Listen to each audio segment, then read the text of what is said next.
Hi guys, I'm Dr. Kimberly Olson, licensed psychologist, here to talk with you today about one of the most overdiagnosed and misunderstood diagnoses in the DSM, which is ADHD, attention deficit hyperactivity disorder. There's so many myths and misconceptions, but not the least of which is that a child who has symptoms of ADHD somehow has a disorder. In fact, by the end of this video, I'm hoping that I convince you that this isn't a disorder at all. In fact, the traits that your child has makes him a rock star. If you get an opportunity to watch the whole clip, it's really hysterical. I just played a small portion, but the whole idea about chocolate, about these kids sort of being really out of control, something that we need to treat because it's somehow a disability. I'm going to go to the symptoms of ADHD as outlined by the CDC, but this is directly also from the DSM. There's two types. Did you know that? Actually, there's three types. One is the inattentive type. So a person has to have 6 or more symptoms of inattention. Okay, so 6 or more of these symptoms. Often fails to give close attention to details or makes careless mistakes in school, at work, or with other activities. Right, so this person has trouble focusing on one task in front of them. Now, the truth is the ADHD kid actually is in a state of hyperattention. What that means is they're unable to distinguish between the clock ticking on the wall, the kid running around on the sidewalk, the classic squirrel example, and the homework that they have in front of them. So their attention is very much divided. And so that's why it makes it very difficult for them to focus on one task at hand, and a lot of careless mistakes are made. They have trouble holding attention or tasks or play activities. So your child wants to paint for exactly 3 seconds, okay? Whereas another kid might be able to do it for 2 minutes. So I want to make that distinction there too, that having inattention or not having a long attention span is also just part of being a kid. Often does not seem to listen when spoken to directly. Okay, they have already decided what you're going to say. They have things that they want to say. They know that because they've been socialized that they're supposed to hold their tongue until you're done speaking, and then they're off. And you just told them 2 seconds ago, I need you to go sit down and do your homework. And the child looks at you and oblivious, right? Because they didn't pick up on that. Often just doesn't follow through on instructions and fails to finish schoolwork, chores, or duties in the workplace. Often has trouble organizing tasks and activities. Often avoids, dislikes, or is reluctant to do tasks that require mental effort. Often loses things necessary for tasks and activities. Okay, it's not important where I place that. My attention is going in so many different directions that where I put my keys is just not real relevant. Is often easily distracted and forgetful in daily activities. So one of the things that parents talk with me about is the frustration they have with the schools in particular, because they'll do the homework with their child, they'll put it in the child's bag, but the child doesn't submit the paperwork. So it looks like the child hasn't done the paperwork. They'll sit down at the table with their child to help them with homework. And what they find pretty quickly is that if they're not sitting there sort of on top of them, it's probably not going to get done. So very, very frustrating. Now, the inattentive type are often ignored. Why? Because they're not a problem in school. These kids are the daydreamers. Okay. So the teacher, oh my goodness, and this can be so frustrating as a teacher. You've just finished a lesson, right? And we all know, even with a typical person, you have about 15 minutes, right? And you have their attention. You just finished this brilliant lesson and you let the students know that it's time to transition to an activity. And then there's that one kid who pops up and says, what are we doing? Okay, they were off in La La Land somewhere. They were not there with you during your brilliant lesson, and they left the building. So it isn't a matter of disrespect. It's just a matter that their attention could not be sustained. Now, obviously, kids with ADHD, Their attention can be sustained with things that are of interest to them, which we'll talk about how that figures into school too, into video games. So parents will sometimes tell me, my kid doesn't have ADHD. They don't have ADHD because they can play video games for hours. Well, that's because the action is nonstop in video games. I mean, actually, it's a ADHD person's dream because the action is nonstop. So again, these folks tend to be kind of ignored because they're in the back of the classroom. They're not making any noise or any trouble. And so, excuse me, that's also where we see gender differences as well. So it's much more common for girls to have the inattentive type and boys to have more of the combined type. So the hyperactivity, this is the one that we usually associate with ADHD. Again, you have to have 6 or more of these symptoms. So I only bring that to your attention because we all have traits of things, right? When I'm teaching a diagnosis class in grad school, we have a phenomenon that occurs sometimes where folks are studying the DSM, they're reading about all the diagnoses, and all of a sudden they're self-diagnosing with everything, because we all have traits of things, but that's why there's an actual number to it. And that's something to obviously pay attention to. Often fidgets or taps hands or feet or squirms in their seat. I want to get up, I want to go do something. Often leave seats in situations where remaining seated is expected. That would be school. Often runs about or climbs in situations where it's not appropriate, right? Or adults and adolescents, you just feel restless all the time. Often unable to play or take part in leisure activities quietly. Is on the go, okay, like Mike Myers' character in that little video, or like they're driven by a motor. Often talks excessively. They blurt out answers because they just can't contain it. Okay, I have this thing that I want to say, and I'm trying really hard to be polite and to listen to you, but I need to say it. I need to say it now. They have trouble waiting their turn and often interrupts or intrudes on others or butts into conversations. So we got to see this stuff before the age of 12, and we have to see it in 2 environments. Okay, that's a part of the diagnosis that I sometimes think gets overlooked. It has to happen in 2 environments. So if it's only happening at school and not happening at home, then we may not be looking at ADHD, right? But most of the referrals for treatment for ADHD actually come from the schools, which makes perfect sense when you think about it. Your little ADHD kid is a hunter, okay? Think about all of the symptoms that an ADHD kid has.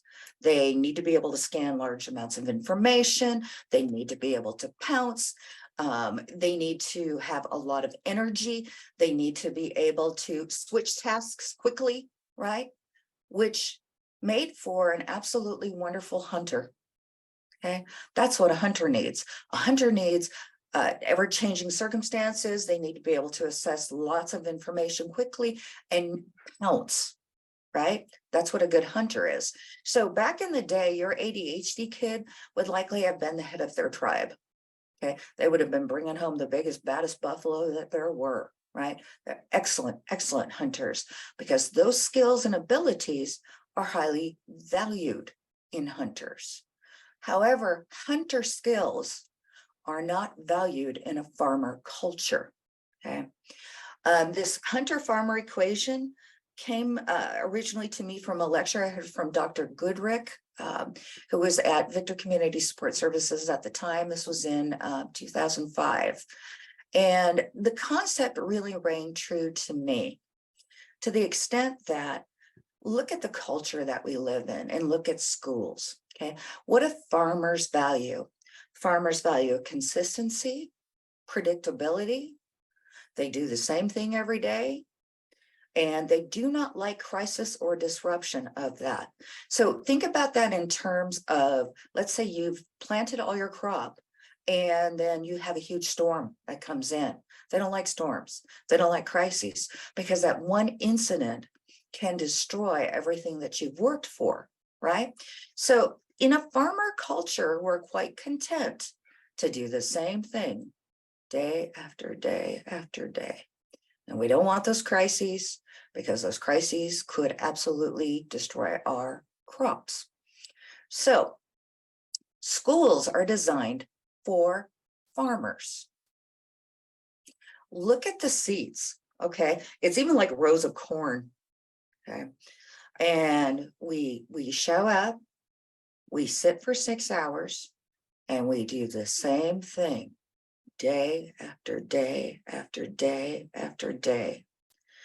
And your child is trying so hard. I don't think any kid really wants to be in trouble, right? But we're putting them in an environment that's unnatural to them. Okay. It's incredibly difficult to sit still when your brain is telling you, go, go, go. There's other things that are more important that are going on. When you can't focus. And of course, that lack of inappropriate match to environment creates all kinds of problems for the kids and for the teachers too. The child ends up feeling like a bad kid. They may end up getting really far behind in their work, right? And so they might start acting out. Because you see, especially in little kid land, it's much easier to be the bad kid than it is to be the kid that's going to be labeled dumb. Okay. And so they're often stereotyped as the bad kid. And the further behind that they get, the less they believe in their ability to catch up, the less that they're going to try. So let's take this to an adult example. I'm thinking about even adult college students who already walk in the door thinking that they cannot learn math, that they don't understand math. And so we will offer them tutoring and all kinds of things for that. And they will decline, they won't show up because a decision has already been made that I can't do that. And so we act according to our thoughts, right? And so if we have a kid who has fallen behind, and we're talking as early as kindergarten and first grade, they've fallen behind because they could not maintain their attention. They're getting up all the time in class. They're getting themselves in trouble. They already believe that school is not a good fit for them. And instead of us looking at the farmer school not being a good fit for the hunter student, okay, we just label, okay? And we know this for more than one reason. This isn't just anecdotal. If you put an ADHD kid into a Montessori school, they thrive. If you know what a Montessori school is, it operates with different stations, like they'll have the home station, they'll have the art station, and kids work on their projects until they're done working with it, and then they move on to the next station, okay? So if little Johnny wants to do 3 hours of art today, we let him do 3 hours of art today, and then tomorrow maybe he'll be focused in on reading. Now, you might think, oh my goodness, well, that's just not the way life works. Well, it does if you run your own business. Okay. You can work on one part of your project today, another part of it tomorrow. You might be one of those people who gets really engrossed and engaged and goes into hyper focus like ADHD kids do when it's something that you're really interested in. And the other part is that these students do very well on standardized tests. So they are learning. They are learning, they're just learning in a different way, a way that sort of matches who they are. So the hunter gets to go from station to station to station, and you need to go work on this, and you work on this for a while, and then you go over here and you work on that, but it's moving, which is what they need in order to thrive. Because if it's not moving, they lose interest. And I want you to think about how much time is spent in school not moving. A significant amount of time. And I'm not taking a shot at the teachers. I'm not taking a shot at the schools. Please don't misunderstand me. Classroom management can be incredibly hellish, right? Because you're one teacher with 40 students trying to figure out each one of their special needs, trying to take care of things. And you can't make your classroom into a hunter environment, obviously without clearance from the school board. So kids do, they go into school, they do their thing. And back in the 70s, we used to be able to rescue them a little bit. Because when you got to high school, there were 2 tracks. There was VOTEC or vocational training, And then there was college preparatory, right?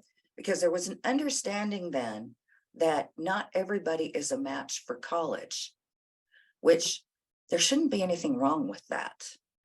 The problem is that we sold out most of our manufacturing jobs. So the ADHD person could have thrived before in manufacturing. They do really well working with their hands. They like things that move. Okay. They thrive, but most of those jobs are not here anymore. They've been sold out to overseas for profit, unfortunately.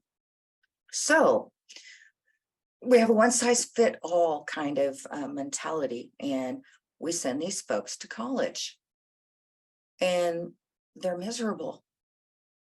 They're not a fit for college. Their brain is not made that way. They're not designed that way. And there's not a darn thing wrong with that. Okay. These are the ones that are supposed to be creating the cars.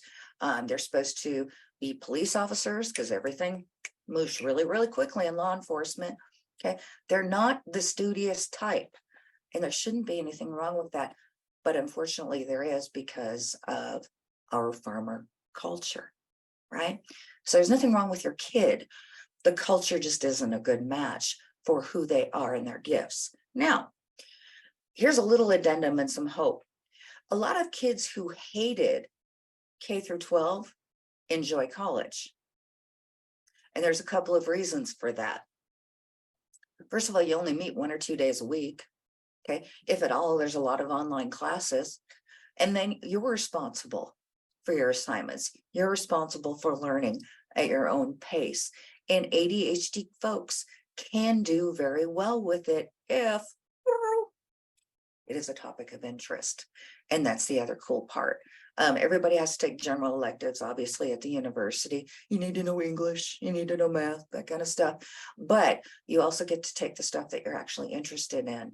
And so those kids can, for example, go into medical school and do beautifully because they're interested and they can hyper focus on this thing that they're interested in. So that's pretty revolutionary in and of itself. So down to the question of medication.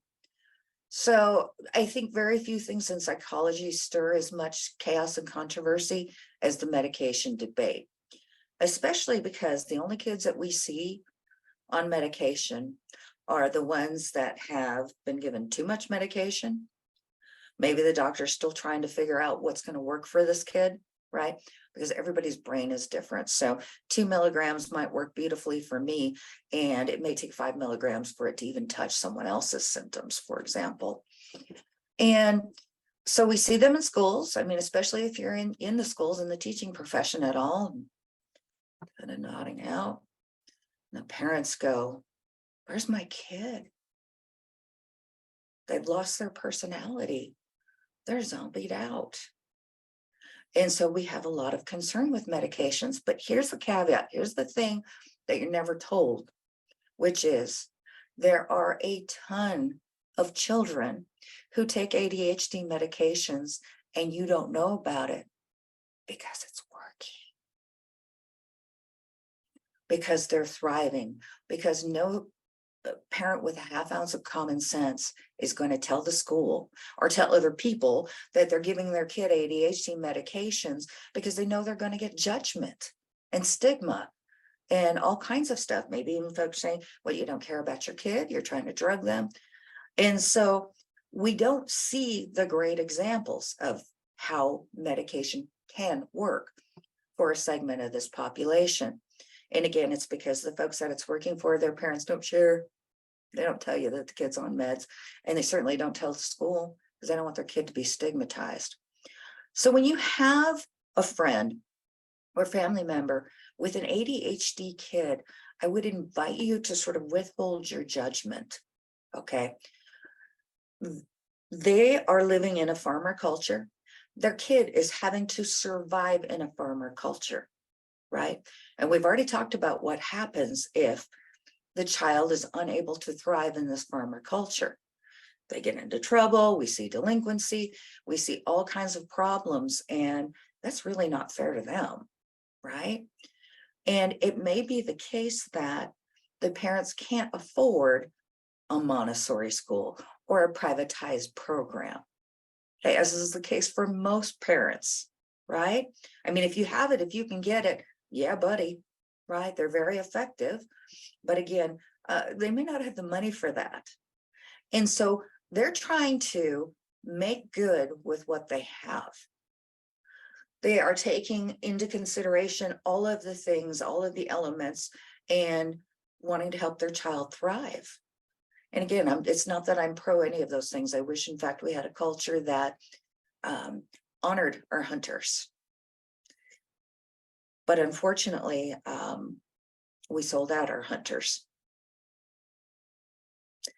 So let me share with you, you have a wonderful kid, a talented kid. I would love it if you would tell them from me that they are a badass hunter, that they're not defective, they're not a problem. Okay. In fact, they would have been king of their tribe or queen.